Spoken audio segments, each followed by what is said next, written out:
ہم سارے کھڑے ہیں پاکستانی اپنے کشمیری بہن بھائیوں کے ساتھ، جب بھی ان کو ہماری ضرورت پڑی تو ہم ان کے لیے حاضر پیش ہیں۔ السلام علیکم ناظرین، میں حامد مظفر منہاس HTV7 اردو آسٹریلیا سے آپ کے لیے سابق وزیر اعظم عمران خان صاحب کا ایک اہم پیغام جو کہ یوم یکجہتی کشمیر کے حوالے سے انہوں نے اپنے کشمیری بہن بھائیوں کے لیے دیا ہے، لے کر آیا ہوں، تو آئیے ان کا پیغام سنتے ہیں۔ یوم یکجہتی کشمیر پر ہم اس عہد کی تجدید کرتے ہیں کہ ہم من حیث القوم کشمیریوں کے حقوق کے حصول تک ان کی سفارتی، اخلاقی اور سیاسی حمایت جاری رکھیں گے۔ 7 دہائیوں سے کشمیر پر تسلط اور جبر و فستائیت کا راج ہے، اس کے باوجود کشمیریوں کا جذبہ آزادی ماند نہیں پڑ سکا۔ اس میں عقل والوں کے لیے یہ پیغام پنہا ہے کہ بندوق کے زور سے نظریات تبدیل کیے جا سکتے ہیں، نہ جذبہ آزادی کو مٹایا جا سکتا ہے۔ اس سے میرے اس بیانیے کو بھی تقویت ملتی ہے کہ فوجی تعینات کرنے سے کبھی بھی سول مسائل کا حل ممکن نہیں ہوتا۔ کشمیریوں کو اقوام متحدہ کی قراردادوں کی روشنی میں ان کا حق خود ارادیت ملنا چاہیے۔ اس خطے میں پائیدار امن کے لیے مسئلہ کشمیر کا حل ناگزیر ہے، جس کے لیے اقوام عالم کو اپنا کردار ادا کرنا چاہیے۔ میں ایک مرتبہ پھر عالمی برادری سے مطالبہ کرتا ہوں کہ وہ کشمیر میں انسانی حقوق کی سنگین خلاف ورزیوں کا نوٹس لیں اور اقوام متحدہ کی قراردادوں کے مطابق مسئلہ کشمیر کے منصفانہ حل کے لیے اپنا کردار ادا کریں۔ بطور وزیر اعظم میں نے مسئلہ کشمیر اجاگر کرنے کے لیے سفارتی سطح پر مسلسل کوششیں کی۔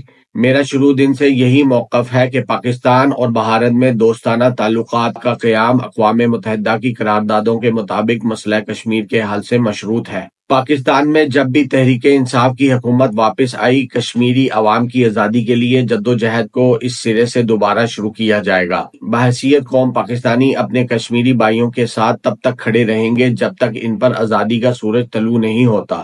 انشاءاللہ وہ دن آ کر رہے گا جب میری کشمیری قوم کو آزاد فضا میں سانس لینا نصیب ہوگا اور اس جنت نظیر وادی میں بندوقوں کی بجائے آزادی کے نغمے گونجیں گے انشاءاللہ۔ تو ناظرین، یہ تھا سابق وزیر اعظم عمران خان صاحب کا ایک اہم پیغام جو انہوں نے اپنے کشمیری بہن بھائیوں کے لیے دیا ہے، اور میں سلام پیش کرتا ہوں اپنے کشمیری بہن بھائیوں کو جنہوں نے اتنے سالوں سے ابھی تک ہمت نہیں ہاری اور وہ اب تک اپنی آزادی کے لیے جدوجہد میں لگے ہوئے ہیں، اور ان کا آزادی کا جذبہ ابھی تک مان نہیں پڑا، اور انشاءاللہ میں یہ جانتا ہوں ایک دن وہ ضرور آئے گا جب کشمیریوں کو ان کا حق مل جائے گا انشاءاللہ۔ اللہ تعالیٰ ان کی جدوجہد کو قبول فرمائے، اللہ تعالیٰ ان کے لیے آزادی کا معاملہ فرمائے، اللہ تعالیٰ ان کے لیے آسانی و عافیت والا معاملہ کرے، اللہ تعالیٰ ان کو ہمت اور حوصلہ عطا کرے کہ وہ اپنی جدوجہد کو صحیح طریقے سے جاری رکھ سکیں۔ ہم سارے کھڑے ہیں پاکستانی اپنے کشمیری بہن بھائیوں کے ساتھ، جب بھی ان کو ہماری ضرورت پڑی تو ہم ان کے لیے حاضر پیش ہیں۔ ہم پاکستانی اپنے کشمیری بہن بھائیوں کے ساتھ ہمیشہ سے کھڑے رہے ہیں، کھڑے ہیں اور کھڑے رہیں گے انشاءاللہ۔